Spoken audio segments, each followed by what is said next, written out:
I'm Phantom King, aka PK, and welcome to the newest installment on the channel called Reading Between the Lines, where I go over my favorite video game levels and explain how games can teach you a lot more about yourself than people realize. And a quick summary of why I think you should buy the game, because I think this is a beautiful game. I think it's worth to buy. Keep in mind, this is purely from my own perspective on how I see the world and how I see video games as well too. We all see different things from our own perspectives, and if you have a different one, let me know in the comments.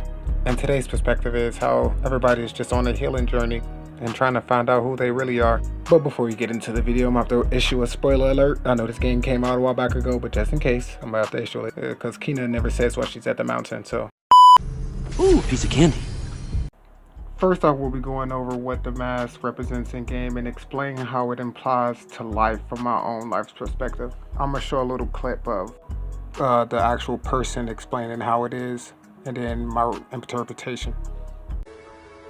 We have always crafted wooden masks to honor those who have passed on.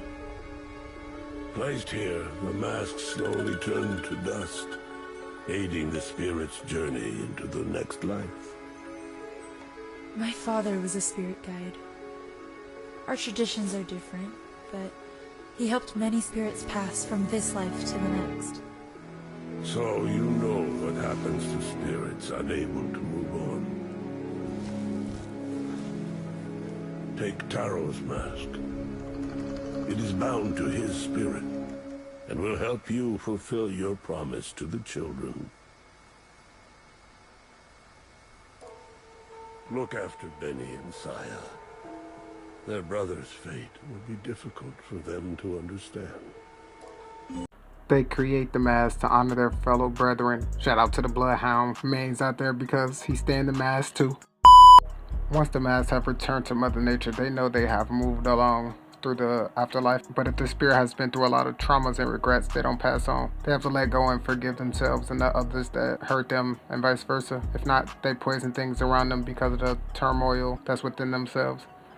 I'm gonna shorten that. They bleed on other people without realizing it, if you know that term. I relate to this in everyday life. In some spiritual practices and some religion, some state that we are just soul/spirits in a vessel, aka a body. How I see things is it's like our souls or spirits pilot our body. Kind of like a skin and bone mech suit. I'm gonna show a picture.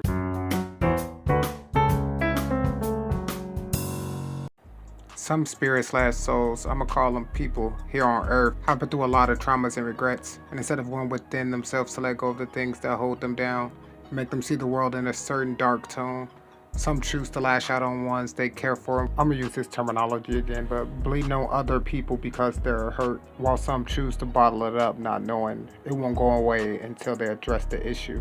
It's like you're either poisoning yourself or poisoning the people you come into contact with. When it comes to the mask aspect of things, a majority of people are masking in today's society. A Japanese proverb states we have 3 masks. One we show our closest friends, one we show our family members and acquaintances, and lastly, the one we wear when we are all alone with ourselves.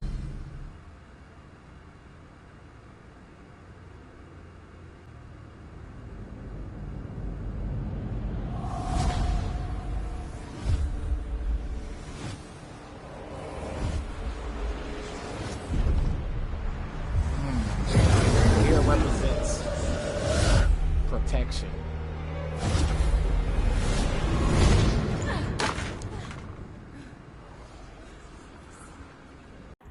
The deer represents guidance, protection, and abundance, which fit Toshi very well. He was the tribe's leader through all what happened to the land. People looked for him for guidance and protection. Yet, when the nature of the land changed, Toshi couldn't understand why. The food wasn't growing, his tribe was slowly dying, and he couldn't do anything to help his people.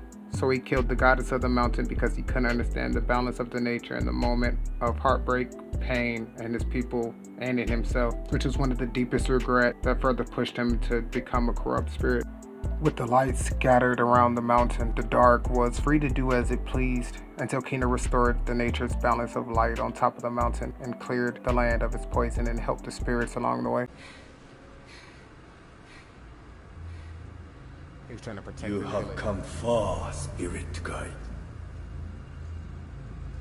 Well, that's the dude outside the But beginning. what is it that you truly seek?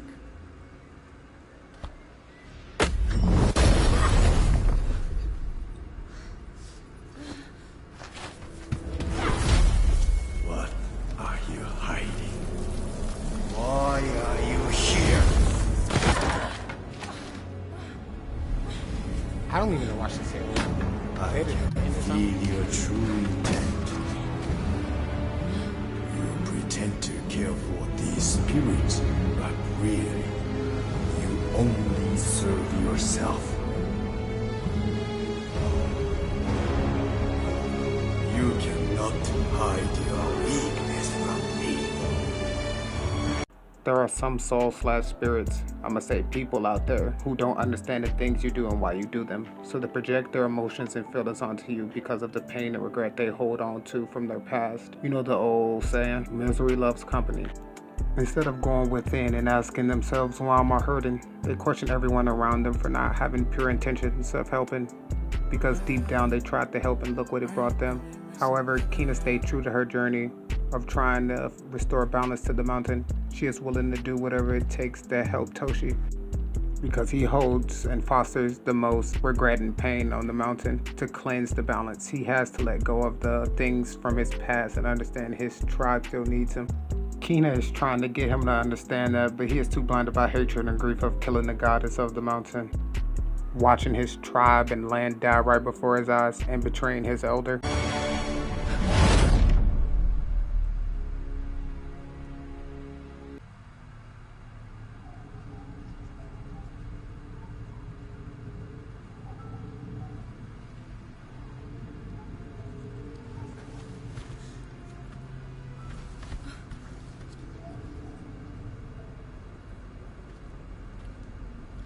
It's the mountain.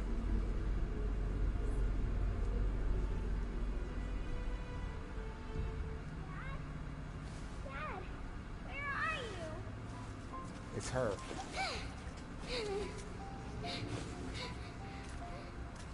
Can't stay here.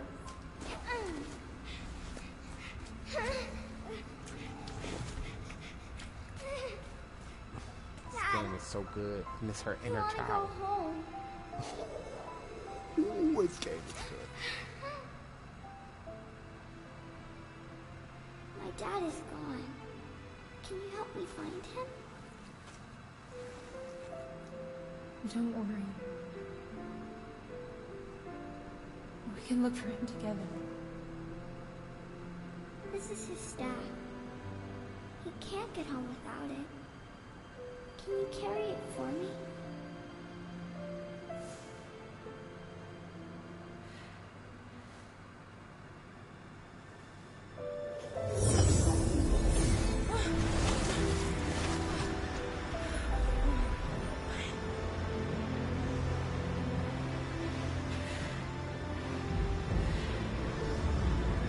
Most corrupted souls are people who are dealing with heavy regrets and traumas. Most corrupted souls will try to use your insecurities and pains against you to stop/slow you down along the journey you set out for yourself in life.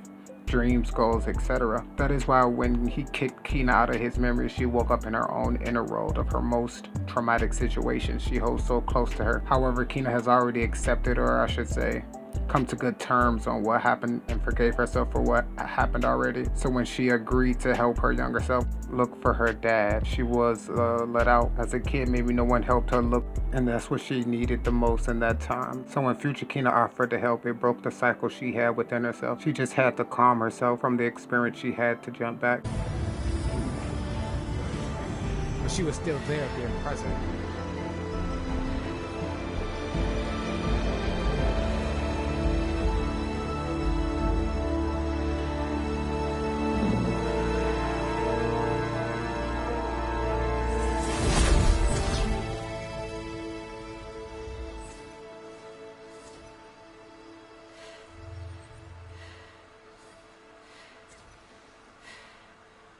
Take it slow. You've traveled a great distance.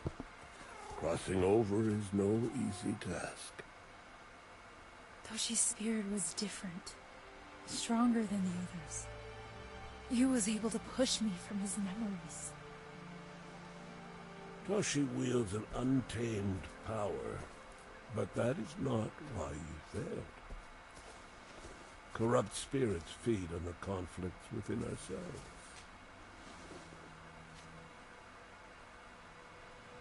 My father told me stories of the sacred mountain shrine and its connection to the spirit realm. Finally, we get to know. After I lost him, I set out to find the shrine, hoping it would make me a better spirit guide. I've always known he was gone, but I thought if I could help enough spirits find peace, he would see me and be proud. Many spirit guides have come before you, but they have all failed. Your father will be proud of who you become.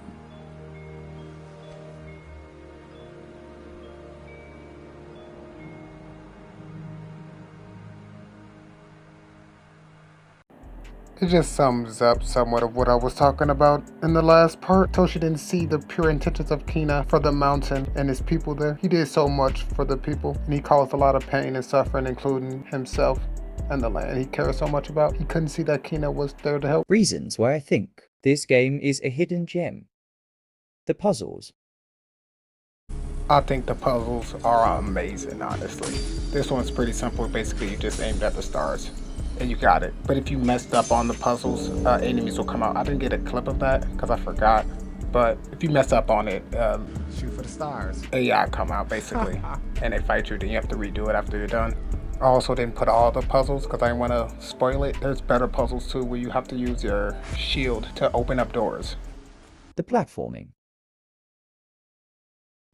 The platforming in this game is amazing too. It's pretty basic, like every Assassin's Creed. It's basically like most games, but it feels smooth. There was no times I phased through the rocks, any of that. The combo of the mechanics.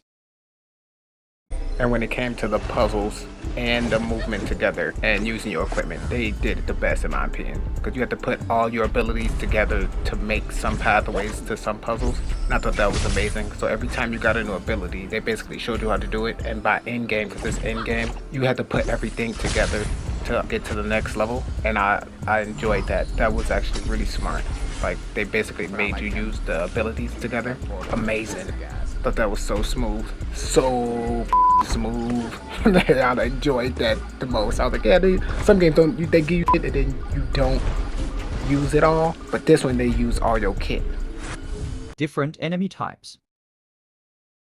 There's so many different types of monsters you can face too. These are my favorite though, because they use your dash ability to actually get to them, and that was so fire. Like whenever you get a new mask, there's a new section of enemies you have to fight, like a different type. And this was just my favorite type right here. It was fire. The boss fights. Oh my god, the boss fights was something else. I'm gonna just say this right now. The boss fights, you gonna be getting your ones in this game. They another level, I'm telling you. Get good. Here go a quick collage of me just getting my ass whooped by this one boss. I didn't even add the other bosses. Keep that in mind. Help.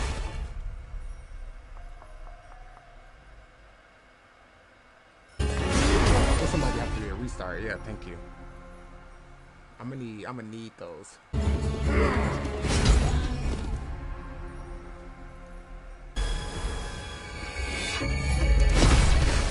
See that? Oh, and that actually. No! I was too close.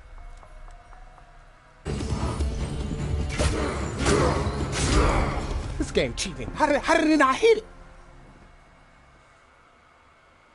You deserve it.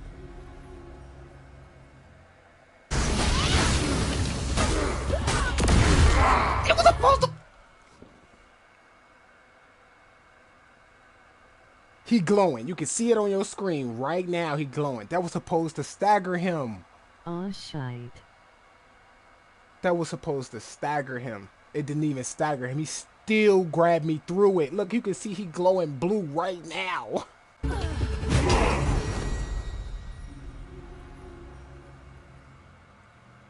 2 hours later. I do my little dancey dance. I got my. It is though, you're right. Why? No health.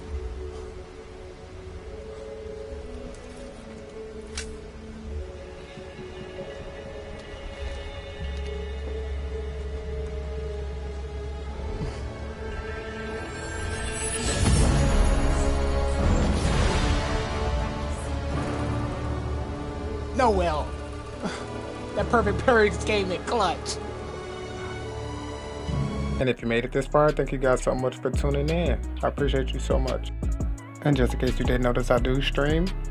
My Twitch is ImPhantomKing. I stream Monday through Saturday, 8 a.m. to 2 p.m. You should come slide through sometime. I've been playing a lot of COD lately, but come slide through. I play a lot of indie games too, but lately it's just been COD because I've been enjoying COD Warzone 2. But anyway, I'm Phantom King, aka PK. You already know what I'm about to say. Enjoy the rest of your day, and just in case I don't see you, have a good morning, good afternoon, good night. Take care of yourself. Take care of yourself. Love, peace, and chicken grease. I'll see y'all in another video.